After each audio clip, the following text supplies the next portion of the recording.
Good morning dear student. आज की class में हम लोग सॉल्व करेंगे फिजिक्स के चैप्टर नंबर 7 के क्वेश्चन नंबर 26 से। इसके पहले ऑलरेडी मैंने डियर स्टूडेंट इस चैप्टर पर आधारित 3 क्लास ले रखा हूँ, जिसमें मैंने आपको बेसिक कॉन्सेप्ट के साथ साथ क्वेश्चन नंबर 1 से लेकर के क्वेश्चन नंबर 25 तक के सारे प्रश्नों का सॉल्यूशन करवा दिया है। यदि वो वीडियो आपने अभी तक नहीं देखा है तो जरूर देख लीजिएगा, डिस्क्रिप्शन में उसका लिंक मिल जाएगा। डियर स्टूडेंट, एक बात मैं आपको बता दूं, यह जो आपका चैप्टर चल रहा है फिजिक्स का चैप्टर नंबर 7 द्रव स्थितिकी, यह फिजिक्स के अदर चैप्टर से थोड़ा सा टफ है। फिजिक्स के अदर चैप्टरों से थोड़ा सा टफ है, तो इसको आपको बहुत बारीकी से ध्यान से समझने की जरूरत है। यदि आप 1 से 2 बार इस चैप्टर के प्रत्येक कॉन्सेप्ट को अच्छी तरीके से देख लेते हो तो 100% आपको समझ में आ जाएगा। इस बात में कोई शक नहीं है डियर स्टूडेंट कि जो आपका द्रव स्थितिकी चैप्टर है, इस चैप्टर के कुछ क्वेश्चन जो है ना बिल्कुल अलग है, तो घबराने की जरूरत बिल्कुल नहीं है डियर स्टूडेंट। आपको मैं बिल्कुल शानदार तरीके से सारे कॉन्सेप्ट को बिल्कुल शानदार तरीके से क्लियर करने का प्रयास कर रहा हूं, जिससे आपको किसी भी प्रकार का डाउट और कंफ्यूजन ना हो डियर स्टूडेंट। इसलिए डियर स्टूडेंट, इस चैप्टर के प्रत्येक कॉन्सेप्ट को और प्रत्येक क्वेश्चन को 1 से 2 बार अच्छी तरीके से जरूर देख लेना, जिससे आपको एग्जाम टाइम में किसी भी प्रकार का क्वेश्चन यदि इस चैप्टर से पूछा जाता है तो आपको डाउट और कंफ्यूजन ना हो। तो डियर स्टूडेंट, आज की क्लास में या मैक्सिमम 1 से 2 क्लास और लगना है इस चैप्टर में। यह चैप्टर आपका पूरी तरह से कंप्लीट हो जाएगा। जैसे ही यह चैप्टर कंप्लीट हो जाता है डियर स्टूडेंट, जो आपका अगला वाला चैप्टर है यानी कि चैप्टर नंबर 8 है, एक क्लास के अंदर मैं उस चैप्टर को पूरी तरह से फिनिश कर दूंगा, क्योंकि उस चैप्टर में कुछ है ही नहीं, बस थ्योरी भरा पड़ा है। तो एक क्लास में मैं थ्योरी के साथ साथ क्वेश्चन भी करवा दूंगा, और जो क्वेश्चन भी उसमें दिए गए हैं dear student, total question theoretical type के हैं। तो एक क्लास के माध्यम से आपका फिजिक्स का चैप्टर नंबर 8 कंप्लीट हो जाएगा। जो आपका चैप्टर नंबर 9 है डियर स्टूडेंट, मैक्सिमम मान के चलो 2 से 3 क्लास उसमें लगना है। तो इस तरीके से हम कह सकते हैं डियर स्टूडेंट, आज आपका हो गया 24 तारीख, सॉरी आज आपका है 25 तारीख, तो आपका 25, 26 यानी इस महीने के लास्ट तक हमें लगता है फिजिक्स के हम 10 चैप्टर को से ऊपर चले जाएंगे, यानी कि 10 चैप्टर तक तो 100% कंप्लीट हो जाएगा। यदि सारी चीजें बिल्कुल सही, लाइट वेट मतलब सारी चीजें, इंटरनेट सही रहता है, तो आपका इस महीने के लास्ट तक फिजिक्स के 50% वेटेज आपका समाप्त हो जाएगा। मैं मैक्सिमम प्रयास करूंगा डियर स्टूडेंट कि फिजिक्स के 3 से 4 तारीख या मान के चलो 5 तारीख तक आपका फिजिक्स के 10 से 15 चैप्टर को बिल्कुल शानदार तरीके से क्लियर करा दूं। उसके बाद से डियर स्टूडेंट हम लोग स्टार्ट कर देंगे मैथ को। मैथ में भी कुछ चैप्टर कवर कर लेंगे, इंपॉर्टेंट 15 चैप्टर तो कवर करा दिया है, मैक्सिमम 10 चैप्टर और आपको पढ़ना है। फिर बात आती है केमिस्ट्री की। केमिस्ट्री को भी हम लोग बहुत जल्दी स्टार्ट करेंगे, और केमिस्ट्री में डियर स्टूडेंट मैक्सिमम मान के चलो 2 से 3 क्लास, मैक्सिमम यदि आपका बड़ा चैप्टर है तो 3 क्लास लगना है, और छोटा चैप्टर है तो 2 क्लास, क्योंकि केमिस्ट्री में जो मैक्सिमम क्वेश्चन आपके एग्जाम में बनते हैं थ्योरेटिकल टाइप के क्वेश्चन बनते हैं। तो ये मान के चलो कि एवरेज यदि पकड़ा जाए तो एक चैप्टर पर 2 से 3 क्लास लेना है, तो मैक्सिमम आपका 25 से 30 क्लास मान लो, 25 से 30 क्लास में आपका केमिस्ट्री भी पूरी तरह से फिनिश हो जाएगा। इस तरीके से सारी चीजों को हम कवर करने वाले हैं। उसके बाद से डियर स्टूडेंट हम मोस्ट इंपॉर्टेंट क्वेश्चन के साथ साथ प्रीवियस ईयर क्वेश्चन पेपर को भी सॉल्व करवाऊंगा। तो बिल्कुल अच्छी तरीके से एक स्ट्रेटजी के साथ आपको मैं पॉलिटेक्निक अथवा आईईआरटी एंट्रेंस एग्जाम 2024 की तैयारी कराने वाला हूं। आप पेशेंस बना के रखिएगा डियर स्टूडेंट, मैं सारी चीजों को एक सीक्वेंस में एक प्रॉपर प्लान के साथ आपको कर रहा हूं, जिससे आपका एग्जाम से पहले सारी चीजें बिल्कुल शानदार तरीके से क्लियर हो जाएगी। बस आप ध्यान से अच्छी तरीके से जितनी भी क्लासेस हमारी हैं अच्छी तरीके से रिवीजन किया कीजिए। डेली बेसिस पर जो क्लासेस लेते हैं उसको आप लिया कीजिए। सारी चीजें बिल्कुल सिंपल और आसान में बना दूंगा। तो डियर स्टूडेंट, हम लोग स्टार्ट करते हैं आज की क्लास को। तो ध्यान से देखिएगा डियर स्टूडेंट प्रत्येक क्वेश्चन को। तो क्वेश्चन नंबर 26 आपका इस प्रकार से है डियर स्टूडेंट, एक पिंड को जल में तैराने पर उसका 2/5 भाग जल में डूबता है। अब यदि इसे 1.12 आपेक्षिक घनत्व वाले द्रव में तैराया जाए तो इसका जो भाग डूबेगा वह है। बिल्कुल आप ध्यान से इस क्वेश्चन को समझिएगा। बिल्कुल सिंपल और एक फार्मूले पर बेस्ड क्वेश्चन है। क्वेश्चन में ऐसा बोला जा रहा है कि एक पिंड को जल में तैराने पर उसका 2/5 भाग जल में डूबता है, ठीक है। तब यदि इसे 1.12 आपेक्षिक घनत्व वाले द्रव में तैराया जाए तो इसका जो भाग डूबेगा वह क्या है, ये आपको। तो आपको एक फार्मूला पता है कि डूबे भाग का आयतन बटे का कुल आयतन बराबर क्या होता है, ठोस का घनत्व बटे का द्रव का घनत्व होता है। डूबे भाग का आयतन बटे कुल आयतन बराबर क्या होता है, वस्तु का घनत्व बटे जल का घनत्व कह लो या ठोस का घनत्व बटे द्रव का घनत्व कह लो, दोनों बातें आपकी बराबर है। तो बिल्कुल सिंगल फार्मूले पर बेस्ड आपका क्वेश्चन नंबर 26 है। आपका फार्मूला क्या होता है, ठोस के डूबे भाग का आयतन, तो हम लिख सकते हैं डूबे भाग का आयतन, डूबे भाग का आयतन बटे का आपका होता है कुल आयतन, बटे का आपका क्या होता है, कुल आयतन बराबर आपका होता है ठोस का घनत्व या वस्तु का घनत्व, वस्तु का घनत्व या वस्तु का घनत्व बटे जल का घनत्व। वस्तु का घनत्व बटे किसका होता है, जल का घनत्व। जल का घनत्व कह लो या द्रव का घनत्व, ठीक है। ये आपका फार्मूला होता है। तो ये आपको सिंगल फार्मूला जो है ना बिल्कुल ध्यान में रखना है। अब सारी चीजें यहाँ पर रख दो। तो डूबे भाग का आयतन कितना दे रखा है, लिख रखा है तैराने पर इसका 2/5 भाग जल में डूबता है, यानी कि डूबे भाग का आयतन है आपका 2/5 भाग किसका, कुल आयतन का। तो मैं मान लेता हूं कुल आयतन भी है, तो इस कुल आयतन भी का 2/5 भाग डूबता है बराबर वस्तु का घनत्व। तो आपको पता है वस्तु का घनत्व डियर स्टूडेंट आपको नहीं पता है तो डी मान लो, और जल का घनत्व तो एक होता ही है। तो यहां से आप डी से भी कैंसिल आउट होगा, तो डी की वैल्यू कितना मिल जाएगी, 2/5, जिसकी वैल्यू कितने के बराबर होगी, 0.4, ठीक। यानी आपने वस्तु का घनत्व निकाल लिया है 0.4। अब इसी फार्मूले पर रख करके आप निकाल सकते हो डियर स्टूडेंट कि जब 1.12 आपेक्षिक घनत्व वाले द्रव में तैराया जाए तो उसका कितना भाग डूबेगा।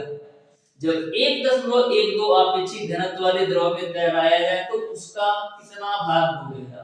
तो मैं मान लेता हूं डियर स्टूडेंट जब 1.12 आपेक्षिक घनत्व वाले में तैराया जाए तो उसका जो है x भाग डूबेगा। कितना भाग, x भाग डूबेगा। तो मैंने मान लिया कि डूबे भाग का आयतन जो होगा x कब, जब 1.12 आपेक्षिक घनत्व वाले में तैराया जाता है। यहां तक किसी को कोई दिक्कत नहीं। अब कुल आयतन तो v है तो v ही रहेगा बराबर घनत्व, वस्तु का घनत्व आपने निकाला है 0.4 बटे द्रव का घनत्व। अब किस घनत्व वाले में तैरा रहे हैं, 1.12 आपेक्षिक घनत्व वाले। तो यहाँ पर मैंने क्या बोला है, यहाँ पर आपका द्रव का भी घनत्व आ सकता है जल के घनत्व की जगह पर। अब ये क्या कर रहे हैं, 1.12 आपेक्षिक घनत्व वाले द्रव में तैरा रहे हैं तो यहाँ पर जो द्रव का घनत्व हो जाएगा वो आपका 1.12 हो जाएगा। मैंने कुछ नहीं किया है, जहां पर जल का घनत्व था वहां पर फार्मूले में द्रव का घनत्व हो गया। क्यों? क्योंकि यहाँ पर 1.12 अपेक्षित घनत्व वाले द्रव में तैराया जाता है, इसलिए। ठीक है, अब देखो यहां से आपको x की वैल्यू निकालना है, तो देखो x बराबर क्या मिलेगा? x बराबर मिलेगा आपको 0.4 बटे 1.12 इंटू का v।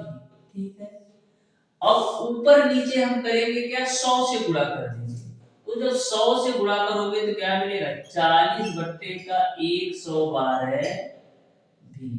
4 से काटो 10 बार में, 4 से काटो 4 दूना 8, 4 बटी 32, 2 14 28 होता है और 2 25 10 होता है। यानी x की जो वैल्यू आएगी वो आपका 5 बट्टे 14 भाग, यानी कि कुल आयतन का 5 बट्टे 14 भाग जो है जल में डूबेगा। कब?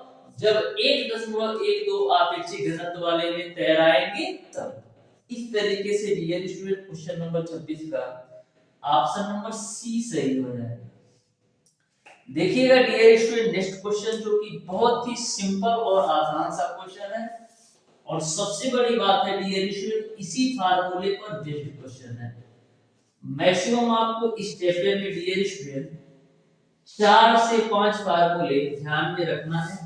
इन 4 से 5 फार्मूलों पर यदि आप कॉन्सेप्ट अच्छी तरीके से पकड़ लेते हो तो आपका इस चैप्टर से 2 से 3 क्वेश्चन 100% पक्का है, यानी 2 से 3 क्वेश्चन आपके एग्जाम में आएगा ही। तो क्वेश्चन नंबर 27 आपका है, बर्फ का अपेक्षित घनत्व 0.9 है।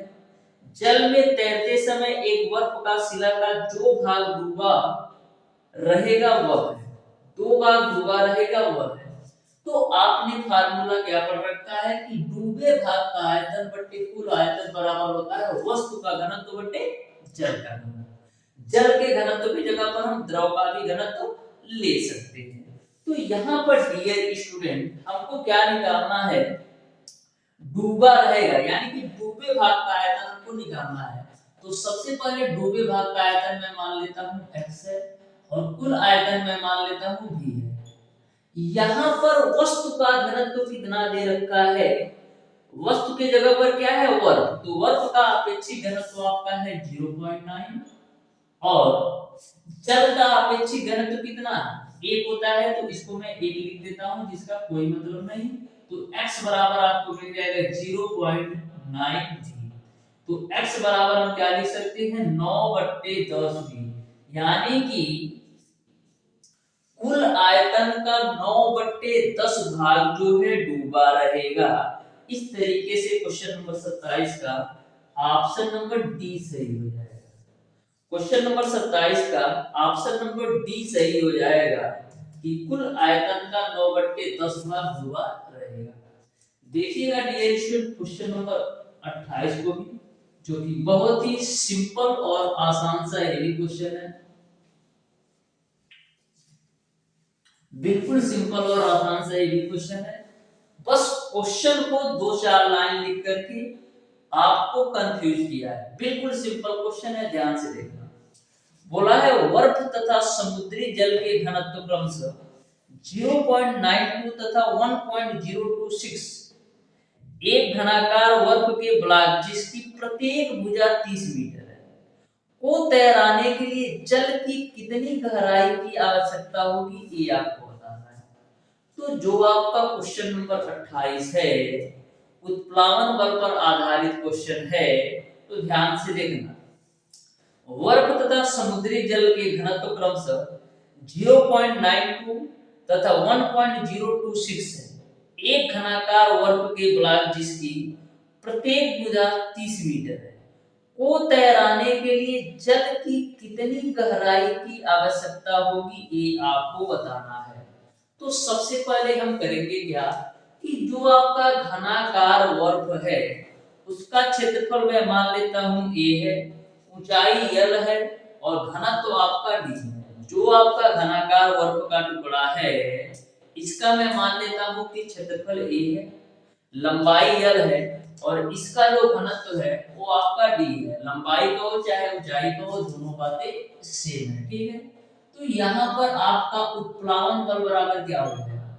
उत्प्लावन बल, उत्प्लावन उत्प्लावन बल बराबर क्या हो जाएगा? उत्प्लावन बल बराबर आपका क्या होता है? VdV। ये आपका होता है उत्प्लावन बल बराबर, ठीक है। तो यहाँ पर देखो टी की जगह पर हम रो भी लिख सकते हैं, रो ही लिख लो, तो भी रो जी लिख सकते हो। रो आपका होता है वो आपका घनत्व का ही काम करता है, वो मानने के ऊपर है। ए मान लो, बी मान लो, सी मान लो, डी मान लो, ठीक है। तो ध्यान से देखो, तो आयतन की जगह पर हम क्या लिख सकते हैं?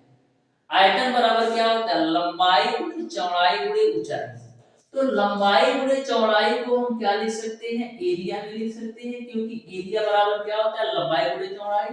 और जो ऊंचाई है डियर स्टूडेंट ना, इसको आप लिख दो h2 माइनस का h1। यहां तक क्लियर है कि नहीं?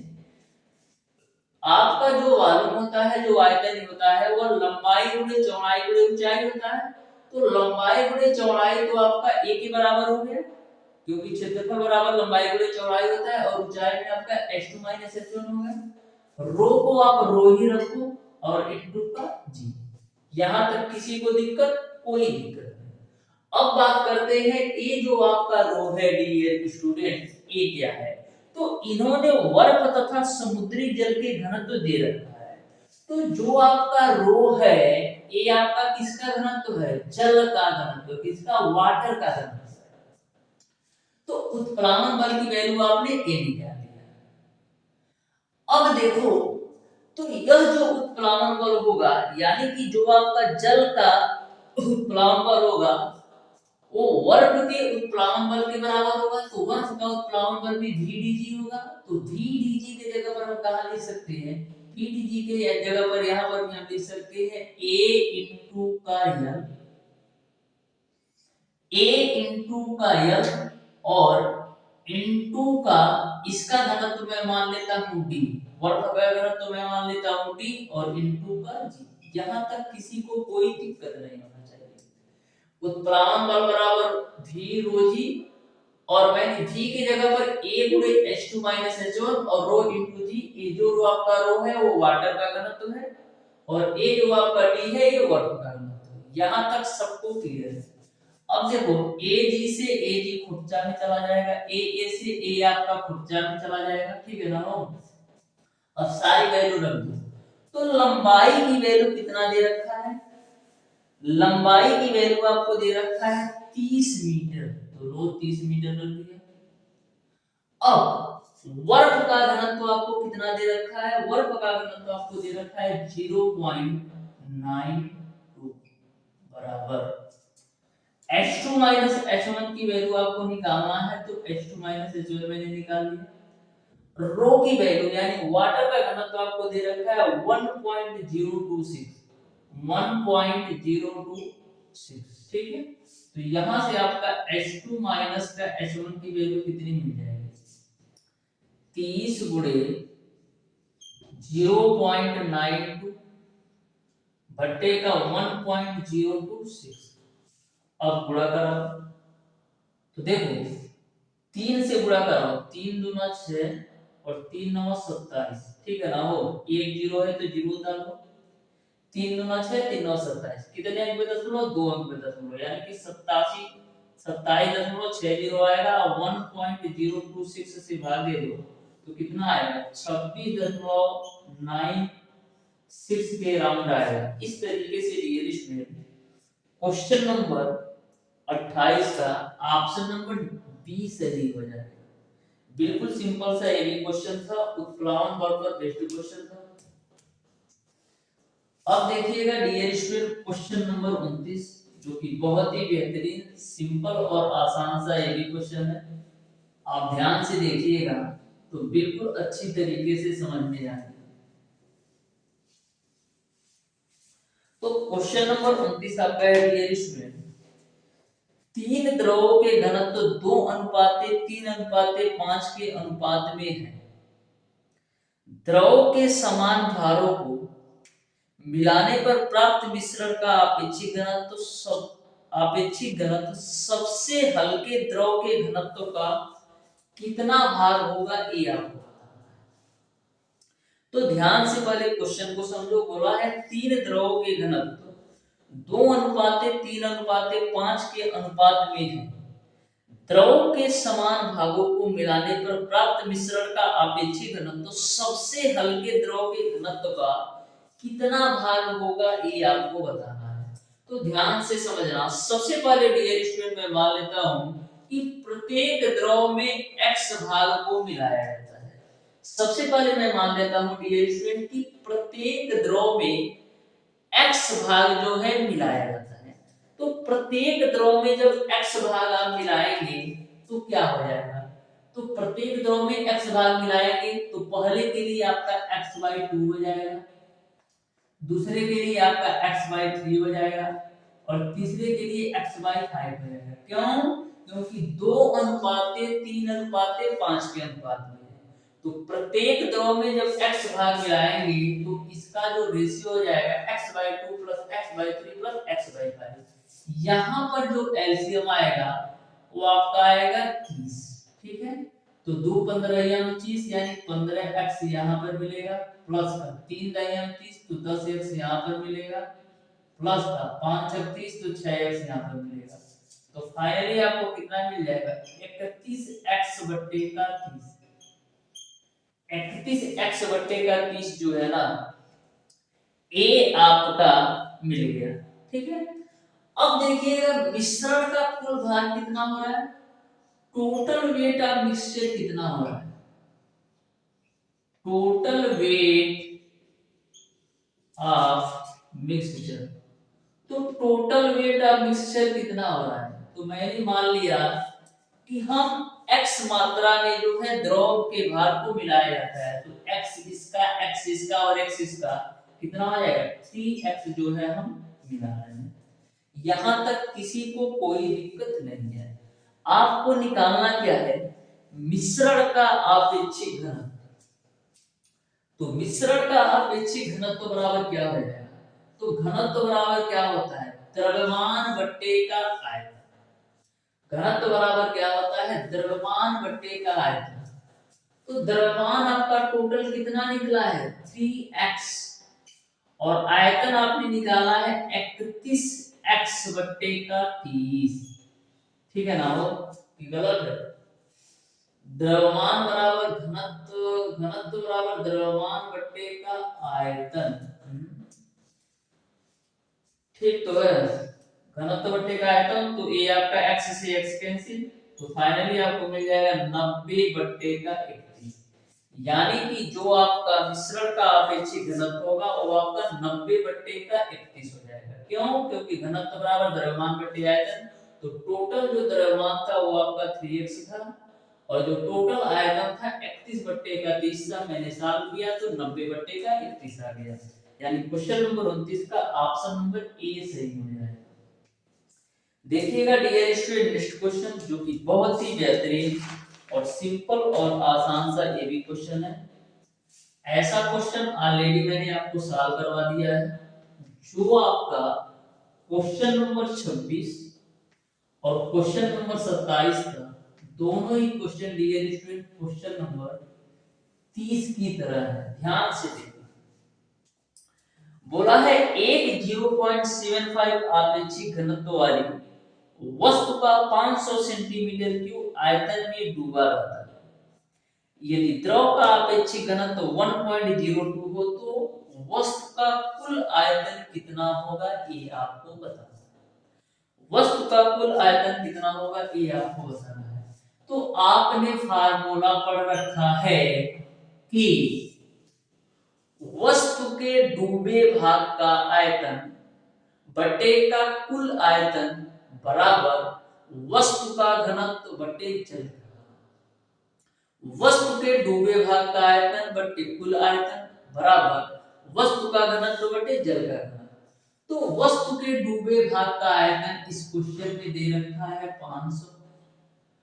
कुल आयतन आपको पता नहीं है तो भी मान लो बराबर वस्तु का घनत्व बटे जल का घनत्व। तो वस्तु का घनत्व आपको दे रखा है 0.75 बटे जल का घनत्व या द्रव का घनत्व कितना दे रखा है, आपको दे रखा है 1.02।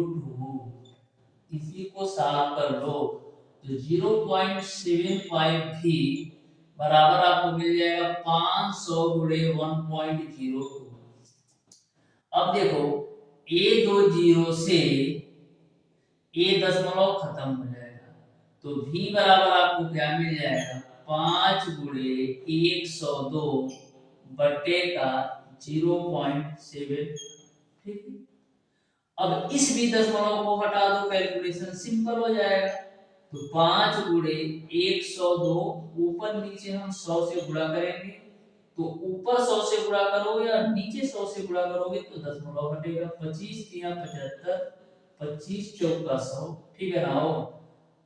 फिर 3 से काटो, 3 तिरिक का 9 और 3 चौक 12, तो कितना हो जाएगा 5 चौक 20, 5 चौक 20 गुणे का 34, 34 दूना कितना होता है 68, एक जीरो चिपका दो, यानी कि 680 सेंटीमीटर क्यूब आयतन होगा। 680 सेंटीमीटर क्यूब आयतन होगा, यानी क्वेश्चन नंबर 30 का ऑप्शन नंबर बी से हो जाएगा।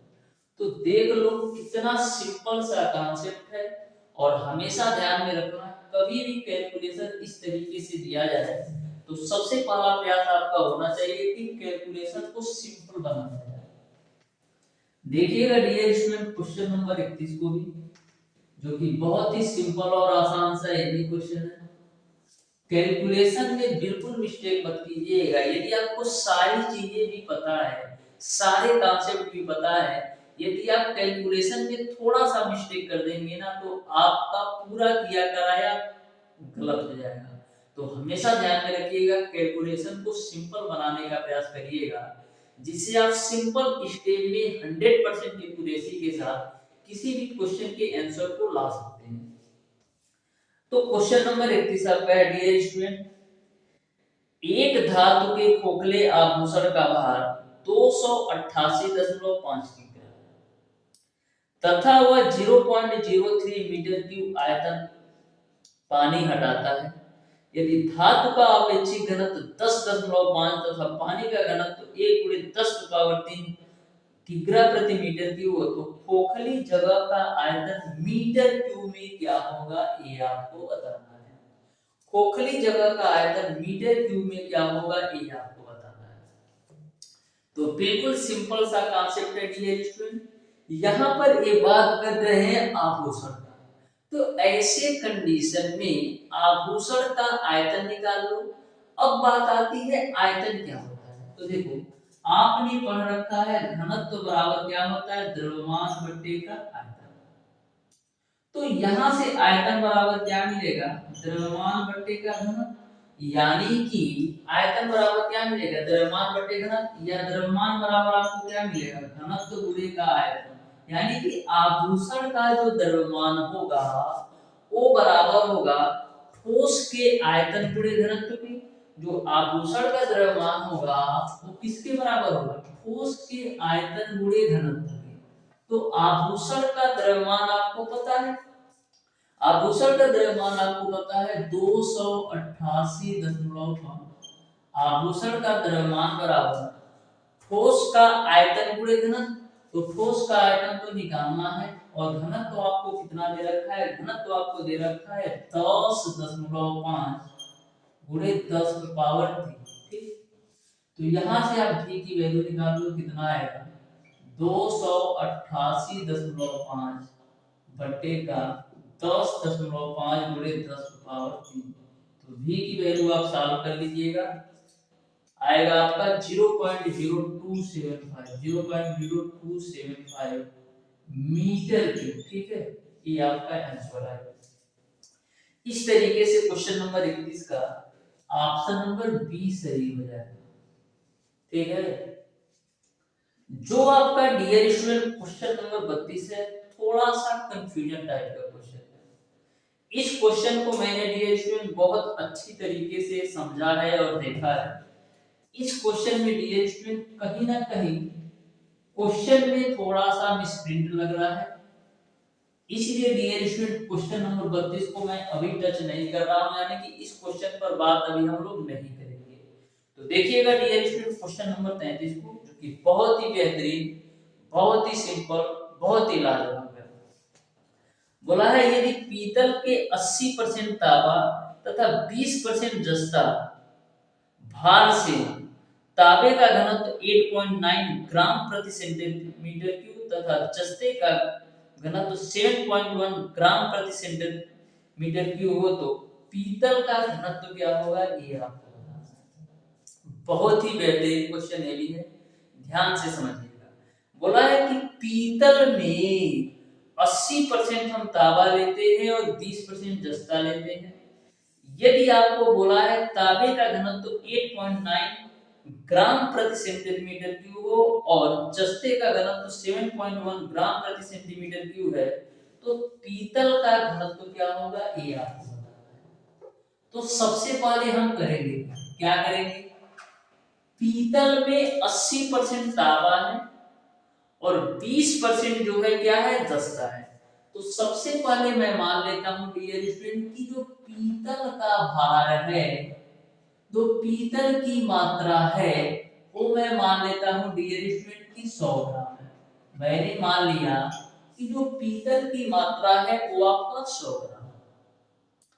अब इस 100 ग्राम में 80% तांबा है और 20% जस्ता है, तो तांबा कितना हो जाएगा, यदि पीतल की मात्रा 100 ग्राम है, इस 100 ग्राम में 80% तांबा है और 20% जस्ता है, तो तांबा आपका हो जाएगा 80 ग्राम और जस्ता कितना हो जाएगा, यानी जस्ता कितना हो जाएगा, 20 ग्राम। सिंपल सी बात है, 80% तांबा और 20% जस्ता हो गया। ठीक है, अब क्वेश्चन आपका सिंपल और आसान हो गया। आपको निकालना क्या है, पीतल का घनत्व। तो आपको क्या पता है, आपको पता है डियर स्टूडेंट कि पीतल का द्रव्यमान किसके बराबर है, पीतल का जो द्रव्यमान है वो किसके बराबर है, जो पीतल का द्रव्यमान है वो किसके बराबर है, पीतल का द्रव्यमान जो बराबर है वो तांबे के द्रव्यमान और जस्ते के द्रव्यमान के योग के बराबर है। जो पीतल का द्रव्यमान है किसके बराबर है, वो तांबा का द्रव्यमान, तांबा का द्रव्यमान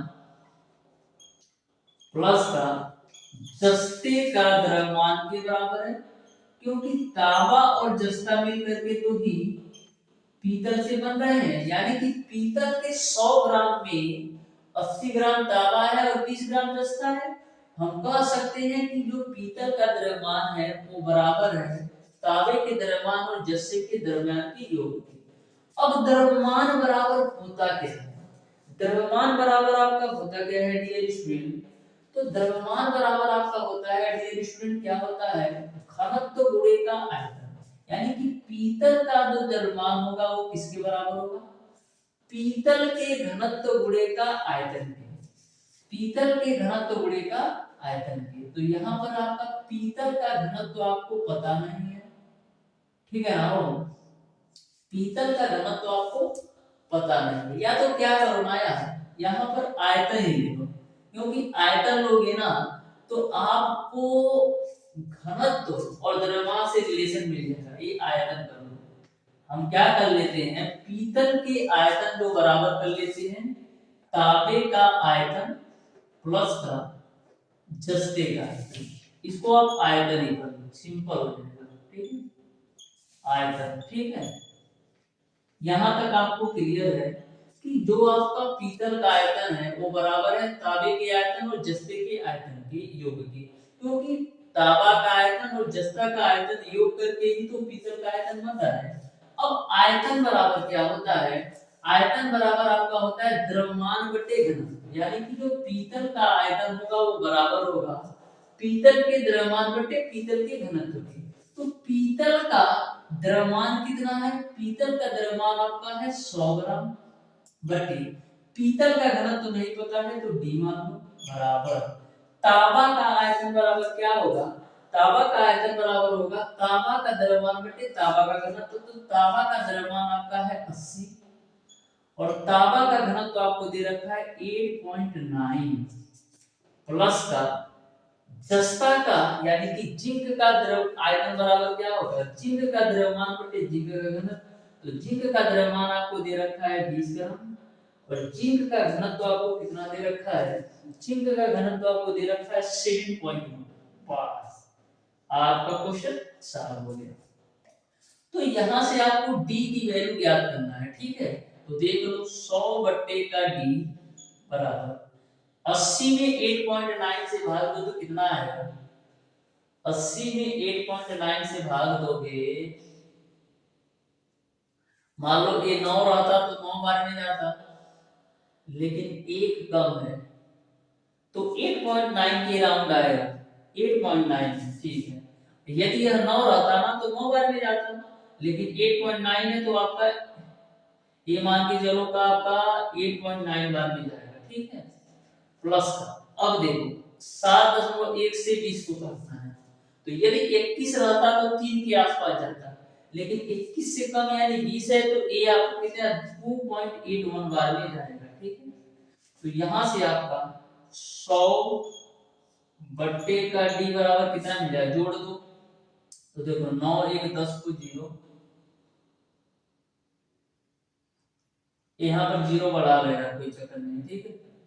तो देखो 0 और 1 हो जाएगा 9 8 17 को 7 8 2 10 1 11 यानी 11.71 आ जाएगा। अब क्वेश्चन को सॉल्व कर लो तो यहाँ से घनत्व बराबर क्या हो जाएगा 100 बट्टे का 11.71।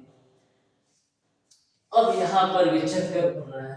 अब इसको भाग दोगे ना यार देखो अप्रोक्सीमेशन में ही चलते हैं यदि अब 12 रहता तो 8 बार में जाता 11 9 99 यानी कि 9 से ऊपर ही आएगा। तो इस तरीके से इसका जो आंसर हो आएगा वो आपका 8.5 11 28 ठीक है, ठीक है। तो डी की जो वैल्यू आएगी वो आपका 8.5 या 6 मान लो, ठीक है, ग्राम प्रति सेंटीमीटर क्यूब यानी कि जो पीतल का घनत्व होगा 8.5 ग्राम प्रति सेंटीमीटर क्यूब होगा। तो कभी भी यदि आपको इस टाइप का कैलकुलेशन पूछा जाए कि या भाग देने में थोड़ा सा आपको कठिन लग रहा हो तो अप्रोक्सीमेशन में लेकर चलो। जैसे 8.9 से 80 में भाग देना है तो सोचो ए कि यदि यह 9 के पास तो है यानी कि 0.1 की कमी है तो यदि 9 से भाग देता तो मैं 9 बार जाता लेकिन क्या है एक पॉइंट ए भी कम है और एक पूरा पूरा एक कम है यानी कि 9 के अराउंड आएगा 9 के नियरेस्ट आएगा। तो इस तरीके से अप्रोक्सीमेशन में लेके चलोगे कोई गलती नहीं होगी। इस तरीके से क्वेश्चन नंबर 33 का ऑप्शन नंबर ए सही हो जाएगा। 8.5 जो होगा ना 1 ग्राम प्रति सेंटीमीटर क्यूब पीतल का घनत्व हो जाएगा।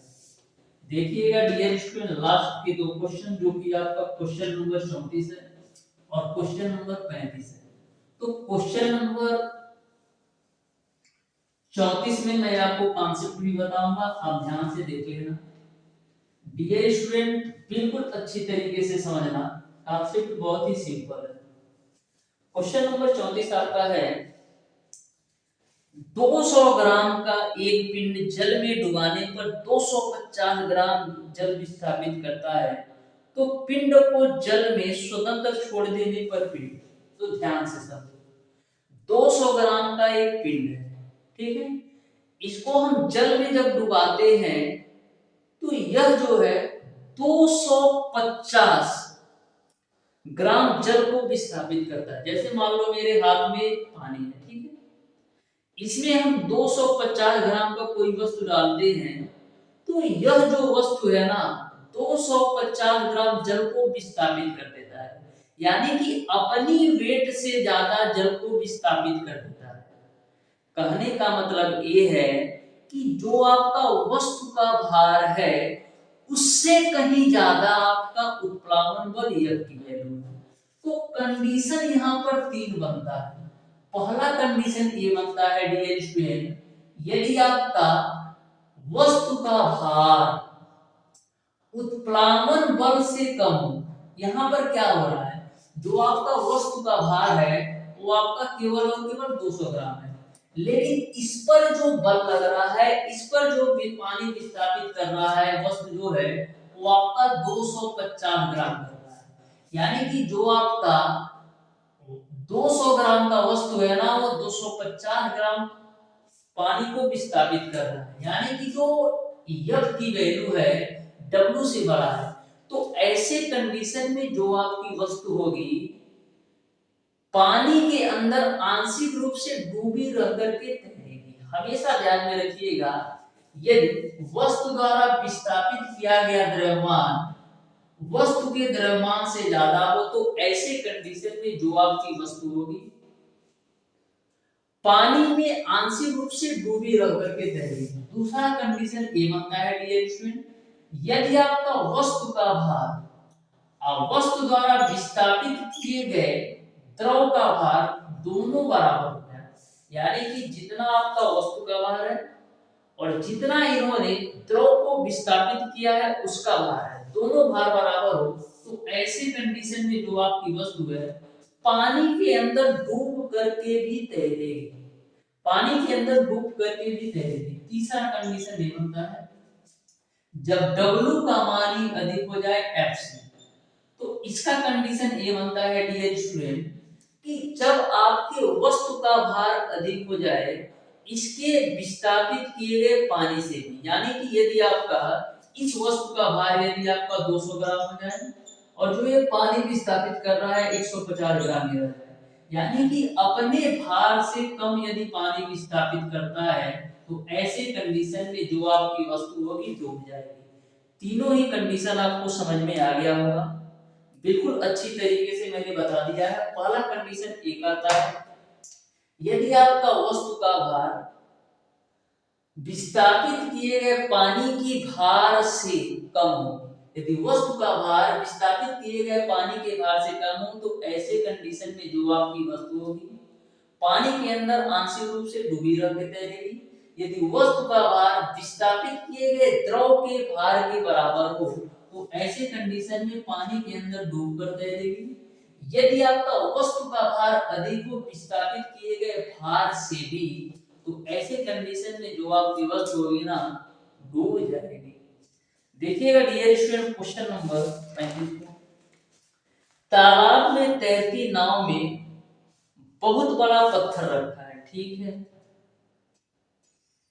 यदि पत्थर को नाव में से उतार कर तालाब में गिरा दिया जाए तो तालाब में जल का स्तर, तो आपने बहुत बार यह करके देख भी रखा होगा, जब किसी भी नाव में कोई भी वस्तु चाहे पत्थर मान लो, पत्थर ये बहुत बड़ा पत्थर रखा है तो हम क्या करते हैं नदी में, जैसे मान लीजिए ये नाव है तो इसमें कोई बड़ा पत्थर रखा है तो हम करते क्या है पत्थर को उठा करके नाव से नदी में डाल देते हैं। तो ऐसे कंडीशन में जो नदी का स्तर होगा ना नीचे गिर जाता है, यानी कि क्वेश्चन नंबर 35 का ऑप्शन नंबर बी सही हो जाएगा कि जो आपका तालाब का जल होगा ना उसका स्तर नीचे गिर जाएगा। इस तरीके से डियर स्टूडेंट क्वेश्चन नंबर 35 का ऑप्शन नंबर बी सही होगा। डियर स्टूडेंट आज की क्लास में मैंने आपको बताया है क्वेश्चन नंबर 26 से लेकर के क्वेश्चन नंबर 35 तक के सारे प्रश्नों का सॉल्यूशन। डियर स्टूडेंट मैंने मैक्सिमम प्रयास किया हो कि आपको सारी चीजें बिल्कुल अच्छी तरीके से कांसेप्ट के साथ सारी चीजें क्रिस्टल और क्लियर बताया जाए। मैं हमेशा से प्रयास ये करता हूँ डियर स्टूडेंट कि आप तक सारी चीजें इस तरीके से पहुंचाऊं कि आपको किसी भी प्रकार का डाउट, किसी भी प्रकार का कंफ्यूजन और सस्पिशन ना रहे। तो डियर स्टूडेंट यदि आपको फिर भी किसी भी प्रकार का डाउट और कंफ्यूजन होता है तो आप उसे कमेंट बॉक्स में कमेंट करके जरूर बताइएगा। मिलते हैं डियर स्टूडेंट नेक्स्ट क्लास में, तब तक के लिए धन्यवाद।